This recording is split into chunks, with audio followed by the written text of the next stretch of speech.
Mulia Profesor Dr. Hamka. Di sini saya sebagai konselor akan melakukan kegiatan penyuluhan. Berikut saya paparkan tujuan yang akan saya berikan.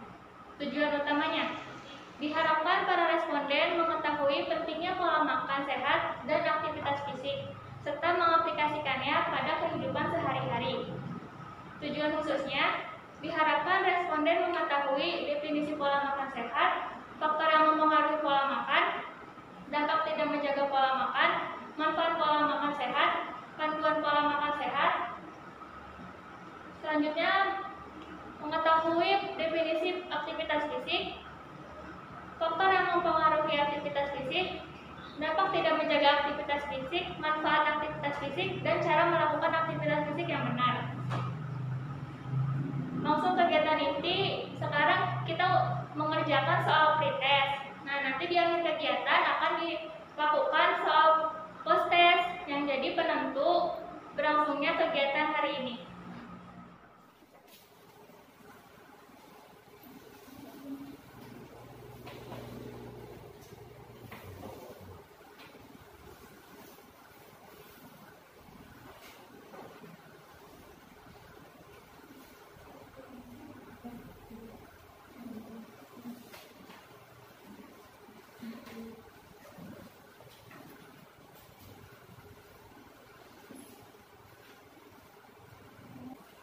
Waktu pengajaran 10 menit dari sekarang ya.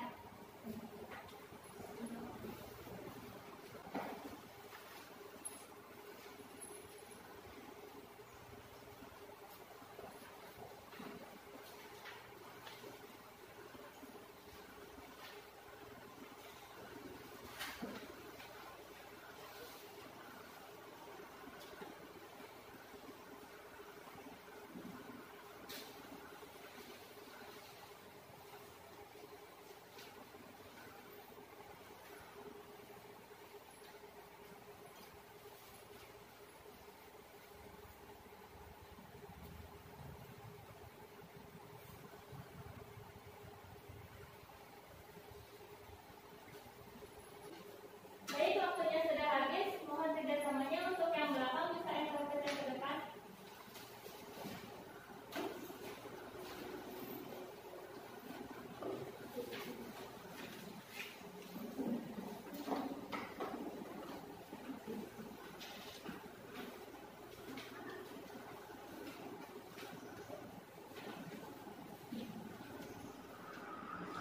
Oke, melihat dari hasil pretest, responden belum memahami bagaimana pola makan dan aktivitas fisik. Nah, oleh karena itu, saya akan paparkan materi yang akan saya ajikan. Judulnya, pentingnya pola makan sehat dan aktivitas fisik. Yang pertama, pola makan sehat. Kenapa sih pola makan sehat itu penting? Kenapa? Supaya badan sehat. Ya, betul. Badan lebih kuat. Ya, bisa. Nah, iya, karena makanan sehat itu membawa banyak manfaat bagi tubuh. Makanan sehat itu makanan yang memenuhi standar gizi. Nah, makanan yang memenuhi standar gizi itu seperti makanan yang beragam, serta terpenuhinya kebutuhan sumber zat tenaga, zat pembangun, dan zat pengatur. Pola makan yaitu susunan jenis makanan dan jumlah pangan yang dikonsumsi seseorang pada waktu tertentu. Ada 3 komponen pola makan. Yang pertama, jenis makan. Yang kedua, frekuensi makan. Dan yang ketiga, jumlah makan. Lalu bagaimana pola makan yang sehat? Pola makan sehat yaitu makanan yang di dalamnya terkandung zat-zat gizi yang dibutuhkan oleh tubuh. Seperti isi berikut. Di sini terdiri dari makanan pokok, lauk-lauk, buah-buahan, sayuran, dan jangan lupa untuk minum air putih 8 gelas per hari.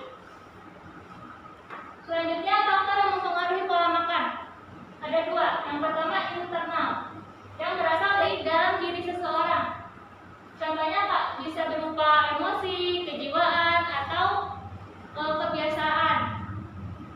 Yang kedua, faktor eksternal, yaitu faktor yang berasal dari luar diri seseorang, seperti budaya, agama, keputusan etik,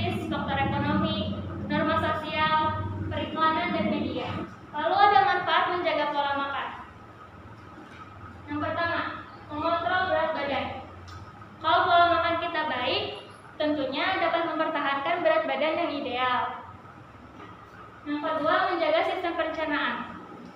Di dalam usus besar itu dipenuhi bakteri alami yang berperan penting dalam metabolisme dan pencernaan. Makanya kita dianjurkan untuk konsumsi cukup buah, cukup sayur, cukup lauk, biji-bijian, dan kacang-kacangan. Yang ketiga, meningkatkan memori otak. Kalau kita menjaga pola makan, kesehatan otak itu juga akan terjaga. Yang keempat, mengurangi resiko terkena penyakit. Pola makan yang baik tentunya akan menghindari kita dari berbagai macam penyakit. Dampak tidak menjaga pola makan. Yang pertama, pencernaan terganggu. Kayak kita kalau misalnya suka makanan pedas, asam, itu pasti bikin pencernaan terganggu. Yang kedua, perubahan hormon. Kalau nggak jaga pola makan itu, keseimbangan hormon di dalam tubuh juga akan terganggu. Yang ketiga, kenaikan berat badan. Kalau kita sering konsumsi makanan siap saji, terus makan di atas jam 8 malam, itu tentunya bisa bikin berat badan meningkat. Ini ada panduan pola makan sehat yang sesuai dengan piring makanku. Yang pertama, makanan pokok atau sumber karbohidrat. Pilih karbohidrat kompleks seperti nasi merah dan gandum. Yang kedua, lauk-lauk atau sumber protein. Perbanyak protein dari ikan dan kacang-kacangan, tapi kurangi konsumsi daging. Kenapa? Karena seperti daging sapi, di dalamnya mengandung purin yang akan mengakibatkan kita terkena penyakit asam urat. Lalu yang ketiga, perbanyak konsumsi makanan tinggi serat seperti buah dan sayur. Yang keempat, kurangi konsumsi gula, garam, dan lemak. Pembahasan kedua mengenai aktivitas fisik. Kenapa sih aktivitas fisik penting? Karena dengan beraktivitas, tubuh menjadi sehat dan terhindar dari berbagai macam penyakit.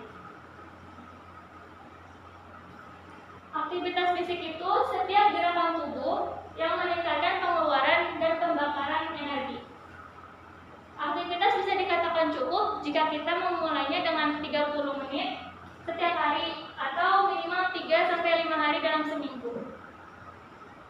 Nah, di aktivitas fisik itu kan ada 3 kategori. Mana sih yang termasuk aktivitas fisik ringan, sedang, dan berat? Nomor 1 nih. Ini termasuk aktivitas apa? Ringan. Yang lain?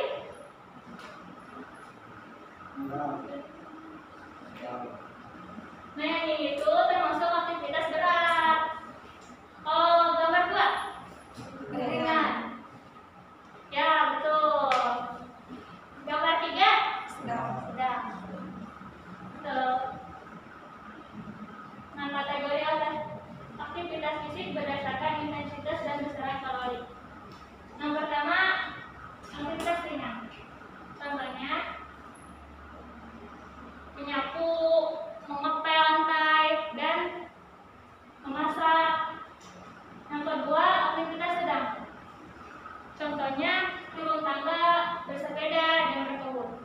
Lalu yang berat seperti naik gunung, sepak bola, dan berenang. Ini ada cara melakukan aktivitas fisik yang benar. Yang pertama, lakukan secara bertahap hingga mencapai 30 menit.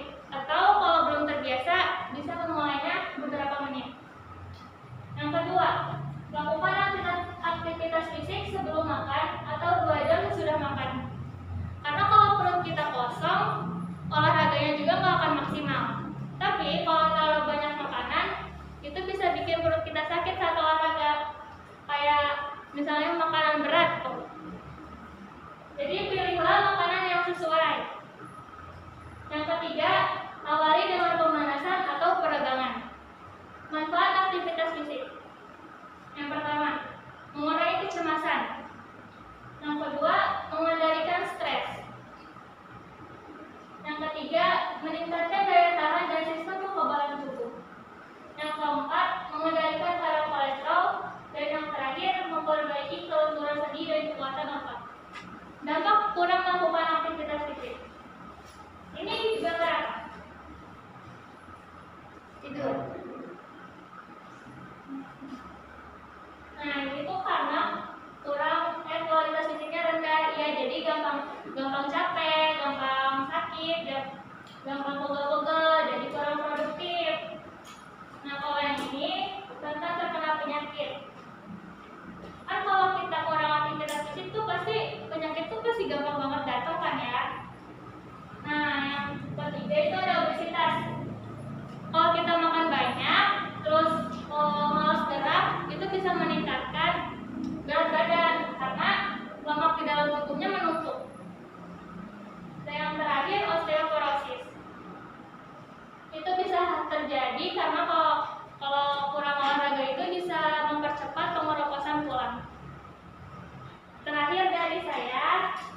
Kesehatan adalah anugerah derita yang terkadang lupa untuk kita syukuri.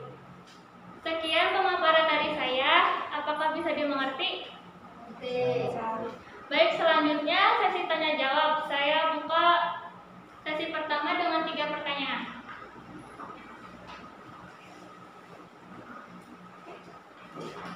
Pak, saya mau bertanya, apa saja sih contoh dan tenaga dan pembangun dan atur?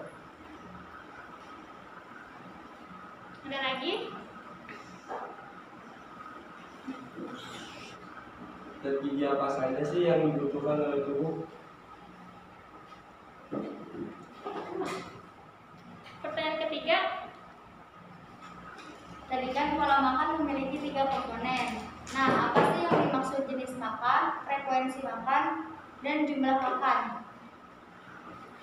Terima kasih atas pertanyaannya, saya akan coba menjawab. Apa saja contoh makanan sumber zat tenaga, zat pembangun, dan zat pengatur? Sumber zat tenaga itu seperti karbohidrat yang terdiri dari beras, jagung, gandum, roti, sagu. Kalau sumber zat pembangun terdiri dari yang berasal dari hewani dan nabati. Kalau yang dari nabati seperti kacang-kacangan, tempe, dan tahu. Kalau yang dari hewani itu seperti ikan, ayam, daging, olahan susu seperti keju. Dan untuk zat pengatur ada sayur dan buah. Lalu pertanyaan kedua, zat gizi apa saja yang dibutuhkan oleh tubuh? Yang pertama ada karbohidrat, yang kedua protein, yang ketiga lemak, yang keempat vitamin, dan yang kelima mineral. Untuk pertanyaan nomor 3, apa sih yang dimaksud jenis makan, frekuensi makan, dan jumlah makan? Kalau jenis makan itu kayak apa aja makanan yang kita konsumsi, kayak makanan pokok, lauk pauk, lauk nabati, sayur, dan buah. Frekuensi makan itu kayak berapa kali sih kita makan dalam sehari, kayak makan siang, makan malam. Untuk jumlah makan, banyaknya makanan yang kita konsumsi, kayak porsi makan. Oke, selanjutnya saya buka sesi kedua untuk 2 pertanyaan. Penyakit apa saja jika kita tidak menjaga pola makan?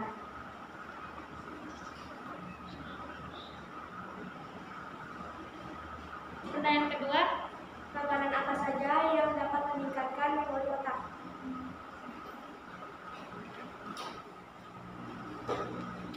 baik, terima kasih atas pertanyaannya. Saya akan mencoba menjawab. Penyakit apa saja jika kita tidak menjaga pola makan? Yang pertama dapat menyebabkan penyakit hipertensi atau darah tinggi. Yang kedua obesitas, dan yang ketiga osteoporosis. Lalu makanan apa saja yang meningkatkan memori otak? Makanan yang mengandung vitamin D, vitamin C, vitamin E, dan omega 3 itu bisa menjaga kesehatan otak kita. Jadi bisa melindungi dari penurunan dan kognitif demensia. Oke, sesi tanya jawab sudah selesai. Sekarang kita ke kegiatan akhir, yaitu pengerjaan soal post test.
partisipasinya